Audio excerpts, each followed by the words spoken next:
Hello friends, कैसे हैं आप सब। आई होप सब बहुत अच्छे होंगे। तो आज है अष्टमी का दिन। हमारे यहाँ पर अष्टमी पूजन किया जाता है। अष्टमी को ही कन्या खिलाई जाती है। तो मैंने पूजा पाठ सब कर लिया था। और देखिए कान्हा जी भी हमारे नहा धोकर झूले पर बैठ चुके हैं। और जो डेली रूटीन का माता रानी का और कान्हा जी का भोग होता है वो मैंने इनको दे दिया था। और देखिए अब मैं कन्या पूजन की तैयारियां कर रही हूँ। ये सब पहले तो माता रानी को भोग लगाया जाएगा। माता रानी को मैंने भोग लगा दिया था, ज्वाला मैया को भी भोग लगा रही हूँ। उसके बाद मैं चली गई थी कन्या बुलाने के लिए।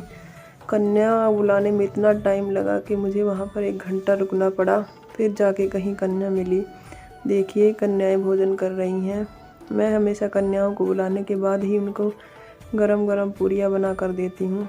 कन्या पहले चाहे कितना भी कहीं से खा कर आई हो, लेकिन मेरे घर आती है तो हमेशा ही वो बोलती हैं कि आपने बहुत अच्छा खाना बनाया है, और वो बहुत ही अच्छे से खाती हैं। उसके बाद मैं आ गई थी कन्याओं को प्रसाद देने के लिए। प्रसाद में ये वही नारियल है जो कलश में रखा जाता है। मैंने इनसे छिलवा लिया था और फिर माता रानी को भोग लगाने के बाद इसके छोटे छोटे टुकड़े कर लिए थे। और फिर मैंने कन्याओं को केला और दक्षिणा दे दी थी, और फिर कन्याएं आशीर्वाद देकर चली गई थी। फिर उसके बाद हमने भी खाना खाया, और मेरा व्रत था तो मैंने भी अपना व्रत खोल लिया था। इनसे मिलाना तो भूल ही गए थे। मिलिए छोटी सी क्यूट माता रानी से। ये माता रानी सबसे पहले आई थी और आते ही सो गई थी। फिर जब सब कन्याएं चली गई तो ये माता रानी उठी। फिर मैंने इनको थोड़ा बहुत भोग लगाया। छोटी सी हैं तो इन्होंने कुछ खाया ही नहीं। इसके बाद मैं इनको भी इनके घर छोड़ आई थी। उसके बाद मैंने आके अपना व्रत खोला, और फिर हम सब ने किया थोड़ा रेस्ट।